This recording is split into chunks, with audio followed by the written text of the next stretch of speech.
আজকে আপনারা সকলেই জানেন আজকে বিশ্ব শৌচাগার দিবস। এই উপলক্ষে আমরা স্বচ্ছ ভারত মিশন এবং মিশন নির্মল বাংলা প্রকল্পে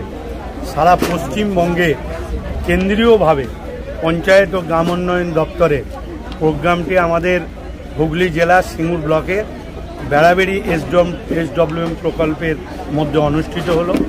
এখানে যেমন পঞ্চায়েত দপ্তরের স্বচ্ছ ভারত মিশন, মিশন নির্মল বাংলার মিশন ডাইরেক্টর সন্তোষা গুপ্তি সাহেব যেরকম ছিলেন, আমাদের ডিএম ছিলেন মুক্তা আরজা মহাশয়া এবং অ্যাডিশনাল সেক্রেটারি ছিলেন পিচুষ গোস্বামী, এডিএম এবং জনপ্রতিনিধিরা এখানে এসডিও ছিলেন এবং এখানকার আমাদের হরিপালের বিধায়ক করবী মান্না এবং পঞ্চায়েত প্রধান, উপপ্রধান, পঞ্চায়েত সমিতি সভাপতি, সহকারী সভাপতি সকলেই এখানে উপস্থিত ছিলেন। এবং এখান থেকে আমরা রাজ্যের প্রায় সমস্ত আইসিডিএস যেখানে নতুন শৌচাগার হয়েছে সেগুলো যেরকম উদ্বোধন করা হলো, প্রাইমারি স্কুলে যেগুলো নতুন করা হয়েছে শৌচাগার সেগুলো উদ্বোধন করা হলো এবং এ রাজ্যের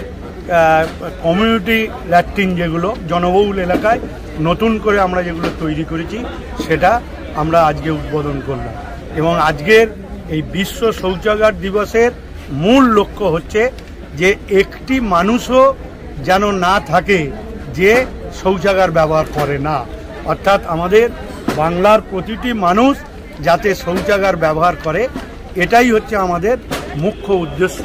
এবং আজকের এই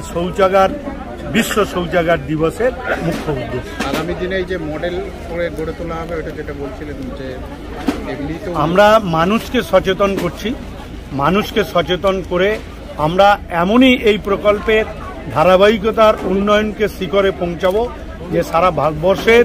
10 বছরেও পশ্চিমবঙ্গের ধারে কাছে কেউ থাকতে পারবে।